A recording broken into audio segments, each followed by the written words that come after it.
everybody. That was a bit of a strong kick. Didn't mean to go that far. I see. I seem to not know my own strength. It seems. So today we're going to be talking about a video done by MTV News, and it's about what it's like to be an LGBTQ Muslim. Now I've got to say, I would imagine that such a person would need to be very, very swift, very agile, very flexible, because otherwise that level of mental gymnastics would just be far too out of reach. So I hope you left your common sense under your pillow last night for the Contradiction fairy to come grab it, because this video from the very, very start is quite a ride. Did you get what I did there, by the way? Common sense? Like C-E-N-T-S? Like sense, like money, like the tooth fairy? Like common sense under your pillow? Oh man, sign me up for the Laugh Factory. Get me up on stage. I could outdo Jerry Seinfeld any fucking day. I wake up every morning and I wonder, which identity am I gonna be killed for today?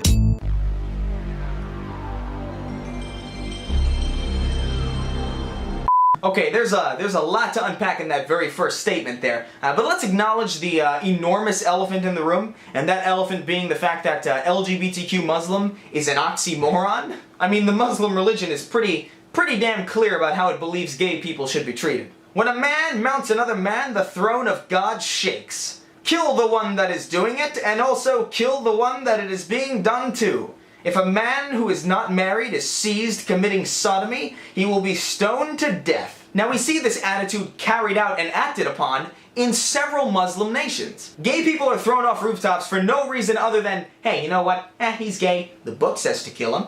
I guess it's okay. Now, I'm no fan of Christianity, but we do have to understand something, and what we have to understand is the fact that while the Bible itself also has very specific rules about how you should kill gays and the fact that you should just kill them just for being gay, the Quran and the Muslim religion doesn't have a New Testament. There's no retcon for the Quran and the Hadith is what I'm saying. The Muslim religion has yet to be actually reformed. Christianity, while it's still pretty fucking stupid, has been reformed. So that's something that we do need to fucking address. It's a fact. We need to address facts. 51% of Muslims worldwide believe that Sharia law should be implemented. Which, by the way, if you don't know what Sharia law is, it's basically, it's what they have in countries where they throw gay people off of rooftops, or burn women to death, or stone them to death, or beat them to death, for allegedly burning a Quran, for which there's no actual evidence to support. So, not a party that I would want to go to, personally. And not only that, but 30% of American Muslims believe that violence against people who disobey the Quran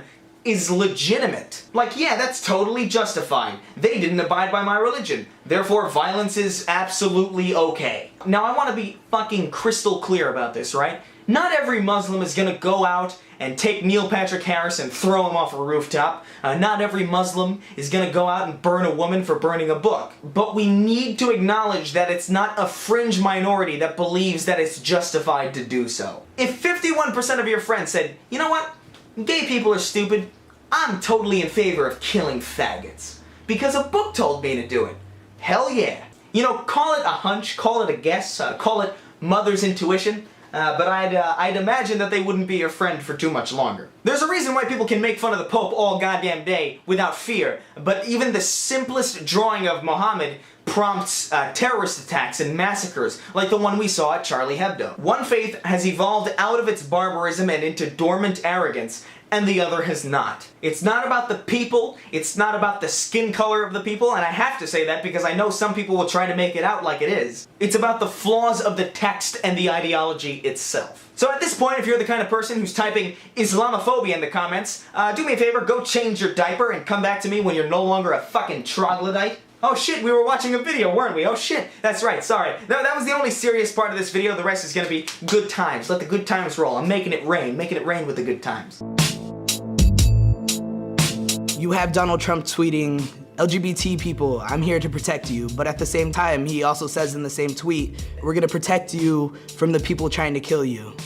So one part of me, he wants to protect and fight for me, but on the other side, he wants to ban me. You see, this is amazing because Donald Trump's tweet is clearly talking about two different people. He's talking about the LGBT community and people who want to threaten the freedoms and rights of the LGBT community. Those are the two people he's addressing in that tweet. So this guy looks at that tweet and says, yes, I identify as both of these things. I identify as a person who will threaten my freedoms and beliefs. See, this shows that he's aware of the dilemma, at least on some level, right?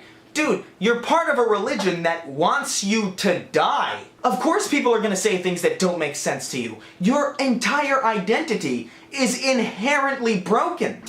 Where does that leave LGBT Muslims? I only have one thing to say to that, and it's in the form of a Green Day song, the best way I know how to respond to people. I have no beliefs, but I believe you're a walking contradiction, and I ain't got no rights. Be sure to see me live. Concert tickets go on sale on Monday, July 32nd. Come see me, Chris Reagan, and the Fuck Yous at 7 a.m. Eastern Standard Time at Madison Square Garden. Fuck it. Basically, it feels like my identities are being used against each other. Oh my god. Your identities don't need any help being against each other. They are intrinsically at odds with each other. Hey man, you know what? I'm a super Christian. I love Jesus Christ. Man, Jesus, Mary, and Joseph, my fucking favorite. But you know that Satan guy? You know what? I kind of identify with him. I think he's pretty cool. No contradiction there. See, this is a problem with a lot of fucking people. They'll believe two things that are completely antithetical to each other. Hey, I believe in fighting against racism, but did you know that white people can't be racist? Because they're subhuman. White people, they're always the oppressors. They're the fucking devil incarnate. But I hate racism. I hate racism, guys. Really, honestly. Hey, you know what? I'm against sexism. Sexism is the absolute worst. Fuck sexism. I hate it. It's the bane of my existence. But also, if you're a man, just shut up. Your opinion doesn't matter here. Shut up. How dare you sit on the subway as you please? Fuck you. Kill yourself, man. But also, you know, equality. I'm against sexism, guys. I don't know if you got that from my tirade. How progressive and egalitarian. You know, maybe there's a worldwide gas leak that's turning everybody into fucking mental patients. I don't know. The point is, you're against yourself, and you should probably be aware of that. I think the term radical Islam is a term that's overused, but I also feel like it's a term that could be applied to any religion, any community. Radical Islam is a term that can be applied to any community and any religion. Radical Islam. I really hate those radical Islam Mormons, you know, the fucking radical Islam Jehovah's Witness, right? Okay, alright. No, fair enough. Why should... Fair enough, man. What do they mean when they say radical Islamism? Who do they mean? What do you mean, what do they mean? They mean the people shooting up fucking nightclubs, shouting Allahu Akbar, the people flying planes into buildings, the people shooting up magazines for drawing their fucking profit in an offensive way.